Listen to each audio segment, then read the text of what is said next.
All right, hi everyone, this is the excavator and we're going to run through how to use and operate the excavator. So, run through the very first thing we've got here. Fuel tank is here. You need the key to open the fuel tank and simply twist it off, fill it up with fuel. Diesel only, don't put anything else other than diesel in it. Diesel only, put it in there, all good. It has a little fuel filter in here. First stage fuel filter, sediment filter, I guess. So that's nice and easy. Done and dusted, close it off. So opening the door, pretty straightforward. Open it up. And jump in. And the first thing you'll do is you'll put the key, it might be way easier for me to just grab the key. Key point is right here. Put that in and you will start the excavator. I'm not going to start it right now, but normally the first thing you do is start the excavator to start to get it warmed up if it's the first time you're starting it, and making sure that this rev meter is set to rabbit. Cool, I'll pass that back. So while the engine's on and the engine's warming up, you then open the front screen, open the window. Opening this one's very straightforward. Front screen, we've got a tag here that you press. So you see it's in the press position, this tag here. Now it's also in the pressed position, and that means now that I can grab these handles and watch the jiggly sort of action, pulling back and up. And then once I get to here, I'm getting a bit of speed and locking it in. So you hear that noise, bit of speed, locked in, that means that is locked up. Now, obviously you can drop that if it's raining. So engine's running, we're really happy. And that's the easy process for starting the excavator. Then the next thing that we would do is for the operation of the excavator. Has to see this red toggle here. Well, first of all, when I jumped in and started it, it will only start while this red toggle is in this up position. When I've now got the excavator started, I will then push down the lever, and I'm now in a place where now all of the operations of the excavator will work. So these are the tracks, forward and backwards. Each one has its own, operates independently. So one could spin one way, one could spin the other way if you really wanted to, or both the same way. These are the tracks. This does the boom arm, and the attachments likewise. We'll run through different things that they do later on the video. We want to do a few pre-start checks though, which is why I haven't started the machine yet.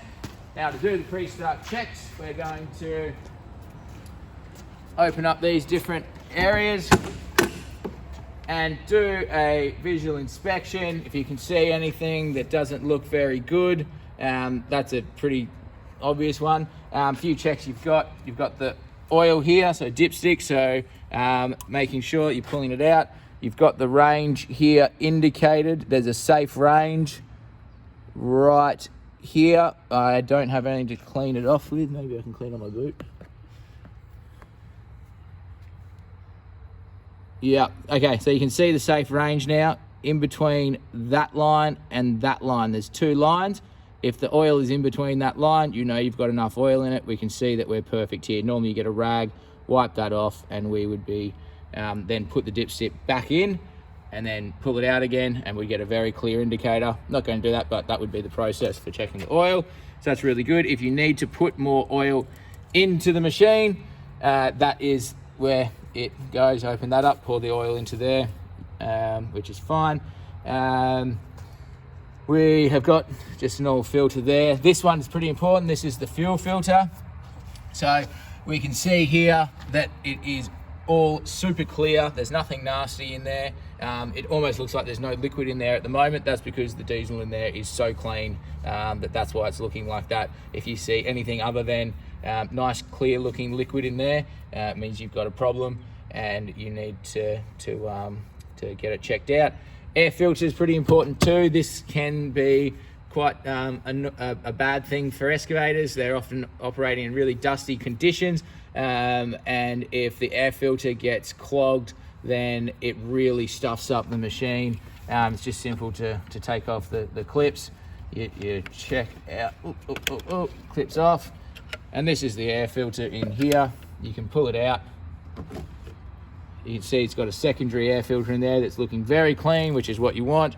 And this got some little bits of dust, but really that's not too bad. See, I'm patting it and really nothing's coming out of it.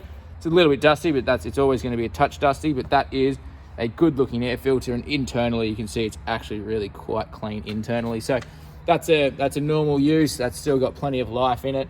Internal ones, again, showing really good life there too. Give it a bit of a tap in, make sure it's all good.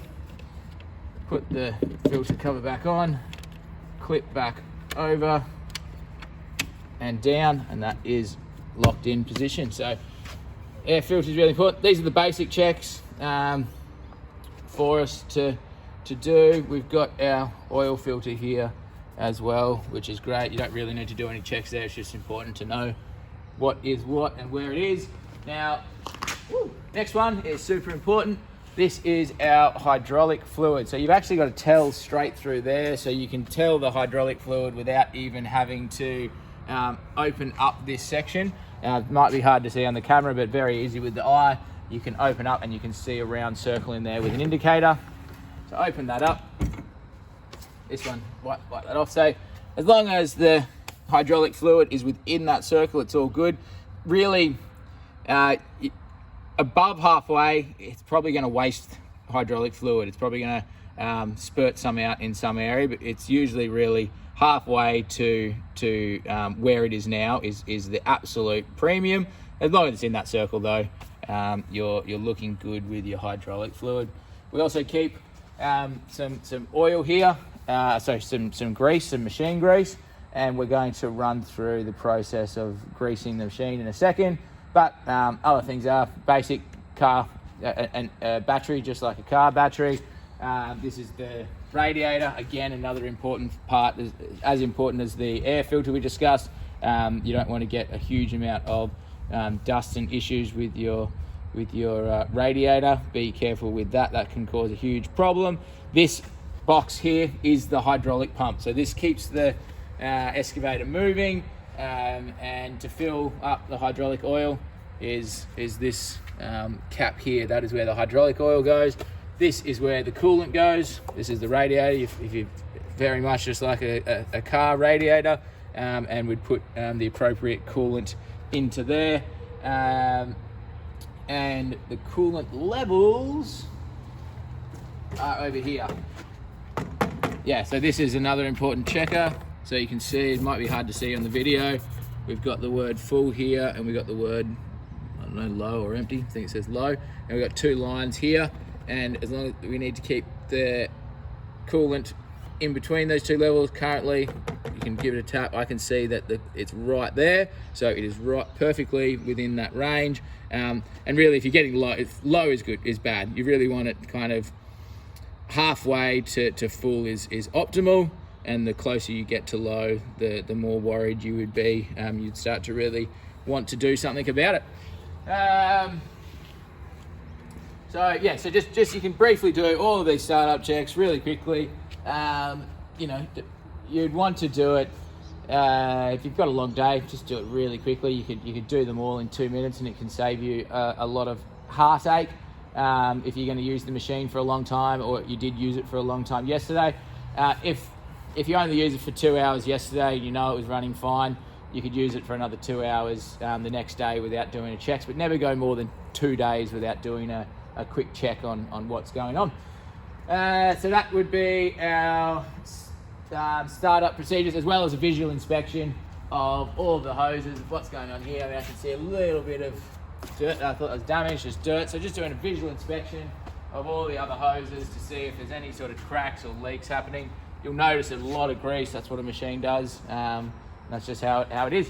So let's go over the greasing procedures. So this is our reference, and this tells you exactly what you need to do. So it's got all the different grease nipples on the entire device labeled on this sticker here, which is really, really good. Get a super good close-up of that if you want. Cool. And it even tells you by the numbers of how often you need to do it. So you've got some everyday greasing points. You've got some every 50 hours greasing points. That's the number 2. So every day is number 1, every 50 hours is number 2, and every 200 hours is number 3. There is also another little guide here that there's a bit of grease on it at the moment, but it just tells you there's 3 items here. It tells you what each one of them does in particular.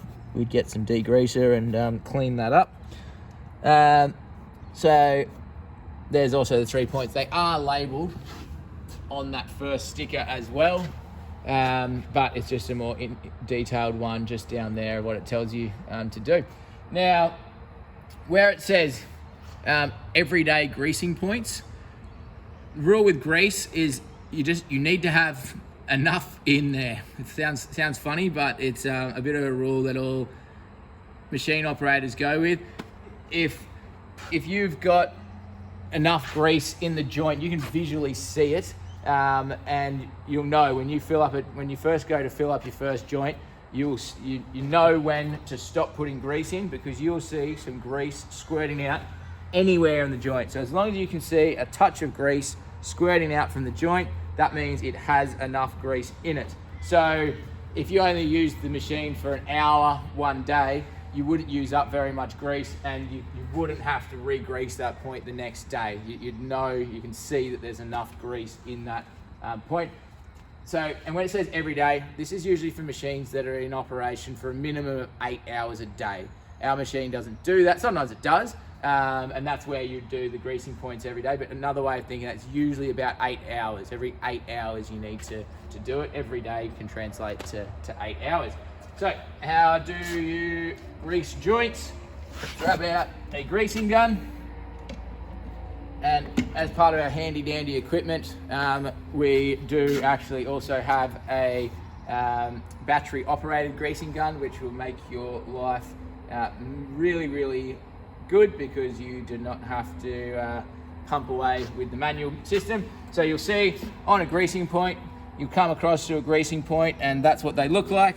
And you push the greasing head into there, and you'll feel like a little bit of a connection, and now it's actually a little bit stuck in a way, which is what it needs to be. That means you're ready to grease, and you would pump your grease into the system by pumping it in. I haven't got any grease in here at the moment, I don't think. Maybe I do. Oh yeah, I probably do have some grease. So I'm just pumping the grease into the oh, and you can see, come over here, over this side here, go right around the other side of me. So this is the tell for how much grease. So right now you can see that? See the grease coming out? That's all the grease it needs. And you just pull it off nice and hard. So now that's what I mean by you can see there is enough grease in that joint. So that's the quantity that you need. You want to just see it just starting to move. If you can see the grease moving, you know there's enough grease in that joint. That's the rule. So I'll just let it close. Might as well not waste this grease. Cool. Beautiful.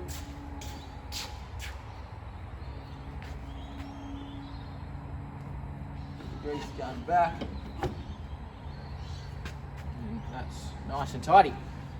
So there are a lot of grease nipples across the whole device, across the whole machine. You get to know them more and more the more you do it. There's even some on some of the excavator attachments. So you do them separately to the machine. So you keep an eye on the machine, cool, and you go over, you have a look at where everyone is. What I like to do is I like to go one side and then go to the other side. So okay, I can see one's there. There's actually one there. There's one there. There's one there. There's one there. There's one in here. Now this is a good example actually. So see this one here. There is no way right now in the excavator's current position that you'll get the grease gun attached to that grease nipple. So what you have to do is you do, and then likewise, if you moved it, it actually prevents you from doing another one on this side once that one's available. They're not all available and accessible in the same position. You have to move the excavator out, do some of them, move the excavator in another position, do the other ones. So that's the process with that, looking for them all. So I start on one side, I look at every joint, I say, okay, they must be on the other side. Got that one, I get in there, have a look at all the joints. Look at that joint, come over here, okay, that joint, where's that joint? That one's there. This joint here is probably the other side, or it looks like it's inside. So sometimes it's not necessarily on here for this joint. Sometimes they put them here. This one doesn't, it is here. But do just have a really good look around. Every single joint is gonna have grease. So I do one side, I do all of one side, and then I go to the other side. But so just, you'll get to know where they are the more you do it. And honestly, sometimes you just find ones that you didn't realize were there. They are sometimes in some pretty cool, tricky spots. More examples of tricky spots is there's joints in here, and they're sort of inside of here. So you'll sort of, don't be afraid to really get in and have a look at where different nipples are. So there's a grease nipple in there on the flat section for this whole joint on either side as well.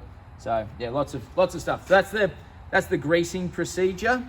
Now let's get all the grease off your hands. Let's actually start the machine. First of all, I need to close all the doors.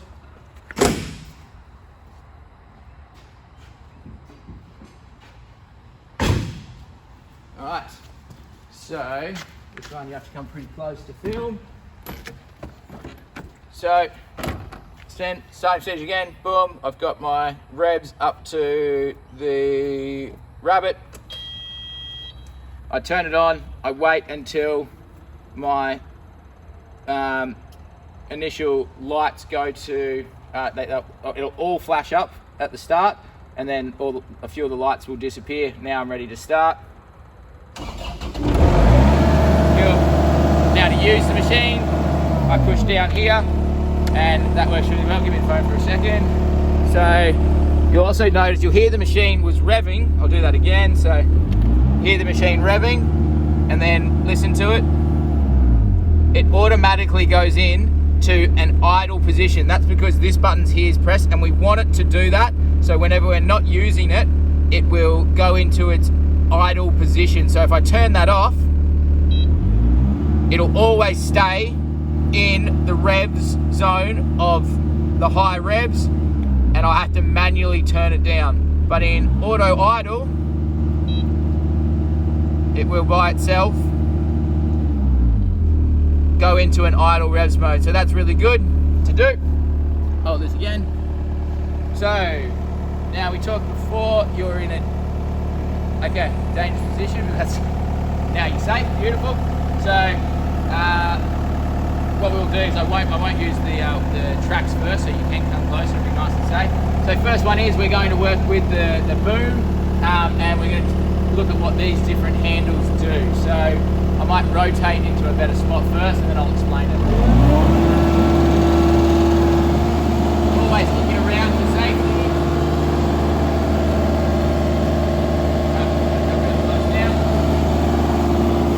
So we have the two controls joysticks here. Now if I go backwards on this joystick here, you'll notice the arm does that.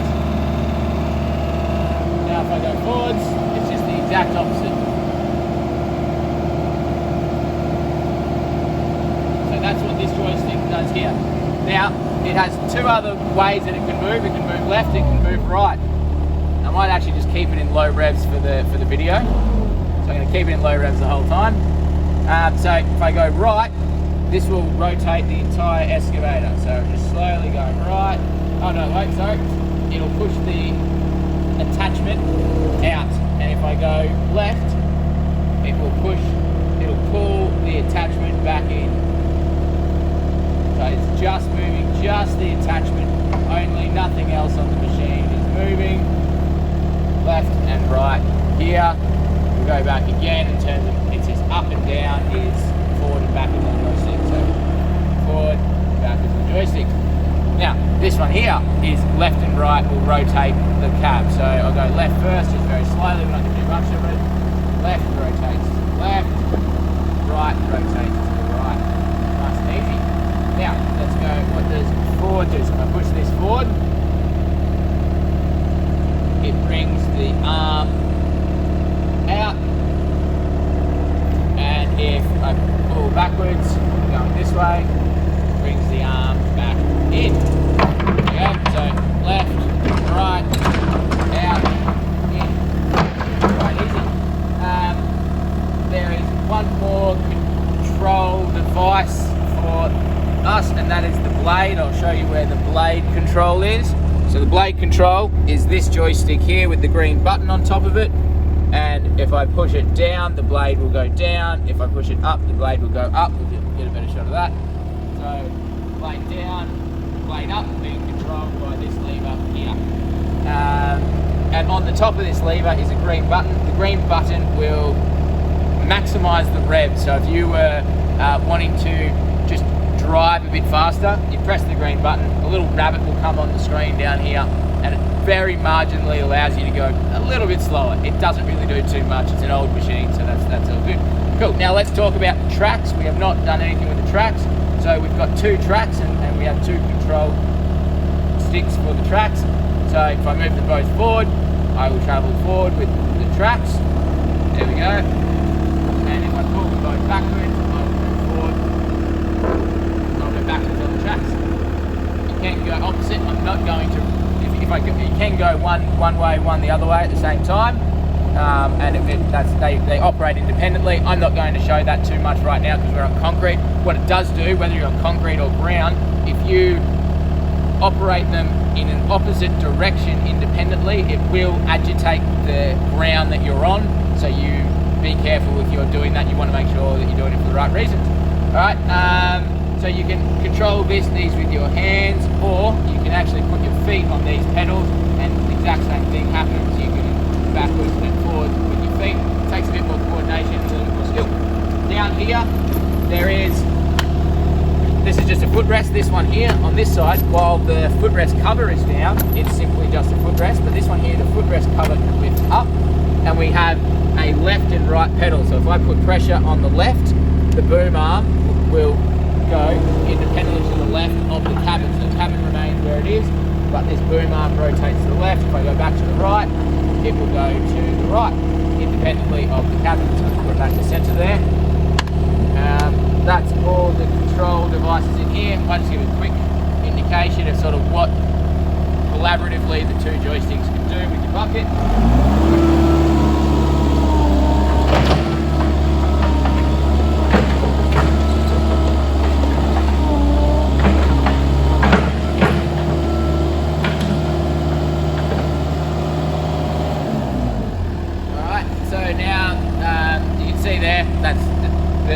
Used collaboratively, the joysticks, it's a very simple digging motion. Lots more can be done with them. They're pretty exciting and fun, but that gives you an example of used all together. That's the digging motion.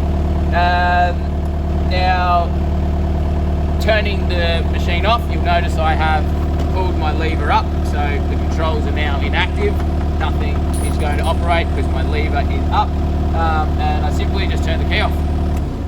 As simple as that, and then I close my windows back down. To drop this top window, I have to press the same little toggles that I explained about before. I have to press them again, press and hold this time. And this is a bit trickier. You need to give it a bit of an up and down shake, and it'll return into its position.